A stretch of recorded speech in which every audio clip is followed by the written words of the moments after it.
to make sure you talk loud enough, yeah? Yeah. Right, this is Lewis Wadsworth then, Unit 7 assessment. Question 1 then. Outcome 1, explain the purpose and value of a warm-up, Lewis. Reduces muscle stiffness. It allows the heart rate to get to a workable rate for beginning of exercise, and also raises your body temperature for the start of your exercising. Good. Second one, explain why clients need to understand the purpose and value of a warm-up. They need to understand that it stops injuries and stiffness of muscles and joints, and then so they know what it does to the body, and then so just so they simply know what they're doing and why you actually need to do a warm-up, so obviously with the work that they do outside. Good. Describe safe and effective warm-up activities for gym-based exercise. Could do rowing machine or cross trainer or treadmill, and then obviously static stretches and dynamic stretches. Good. Explain the importance of fitness advice and how to offer it in gym-based physical activity. You could give advice by maybe giving them ideas what to do outside of the gym, so what they can do in their own time, and you could offer it by, if they want to, giving them a week-to-week plan of what they could do every week, and then they'll come back and show you what they've done and how you can progress it. Good.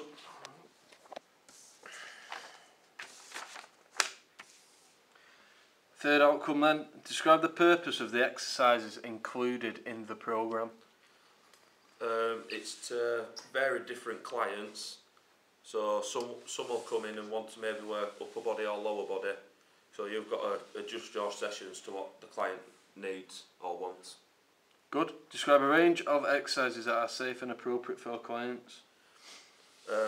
Like press-ups and sit-ups, and then maybe leg extension, adductor, abduction, just stuff that's obviously that they can do if they haven't got injuries and stuff. Right, describe the types of special requirements a client may have. Maybe they can't work a certain part of the body because they've got an injury, maybe muscle strains or muscle pulls, and maybe they've got other like injuries or symptoms like asthma, which means you'll have to look after an inhaler or whatever helps them. Good. Describe how to break exercise movements down into their component parts. We'll break it down into maybe 3 and maybe show them the technique of maybe how you hold the weight or where you put your hands on the weight, and then you could put second, the best technique to push the weight out, so then they know which way to do it right so it don't cause an injury. And then last, you could tell them how you bring the weight back in, because if you bring it in too fast it obviously could do something to your joint or muscle. Good. Describe how to develop a client's coordination by building exercise movements up gradually.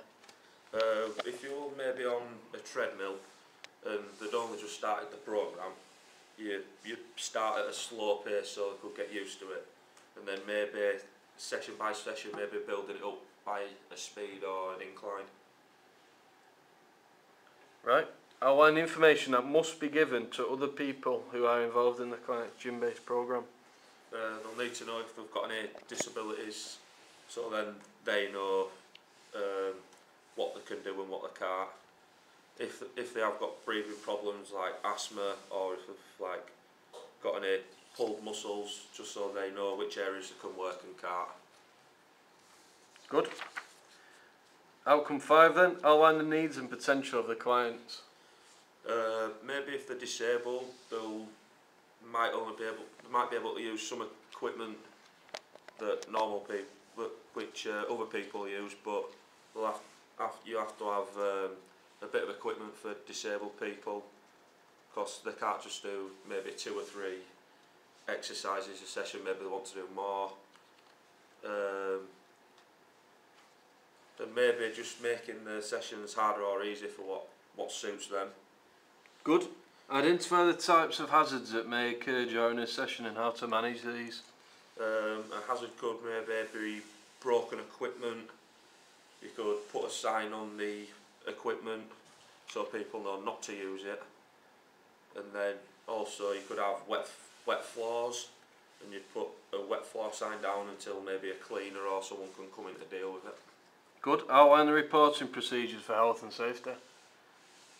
It would be you'd have a health and safety checklist, which you'd most likely do at the start of the day, so then you know if there is any broken equipment and you can get it dealt with before anyone's in there, and also at the end of the day maybe, so then you can see who's been on that equipment, and then if it is broken then you know who to ring, or you can have a look on maybe CCTV and see if you can see who's broken it.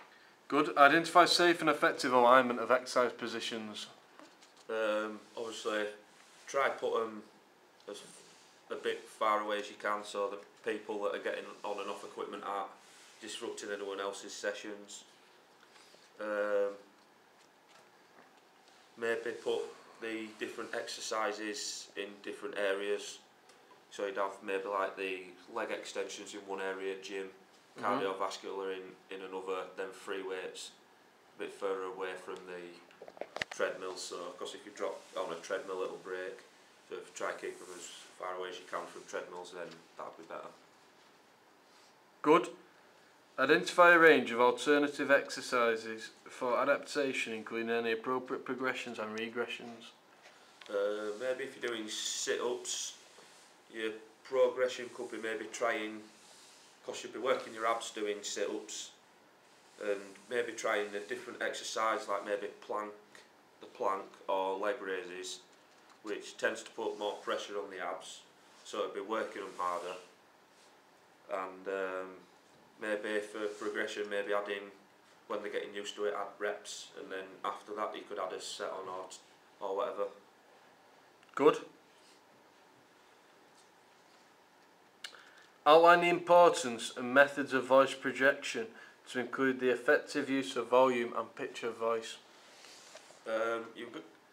If you have a good pitch of voice and volume, it shows that you're confident in your abilities, and if you come over as confident, then your client will feel like they've made the right choice, so they'll obviously stick with you, because they'd rather have someone that's confident than someone that maybe that's shy, because they might think that they don't know what they're doing. Right. Outcome 7 then. Explain the purpose and value of a cool down.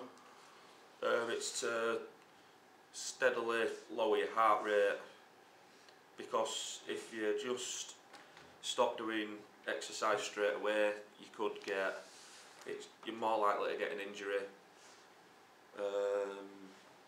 Also cools your body temperature down, so your body's at a normal temperature, so then your muscles aren't still getting really warm while you're not doing anything, or they're getting cold. Good. Explain why clients need to understand the purpose and value of a cool down.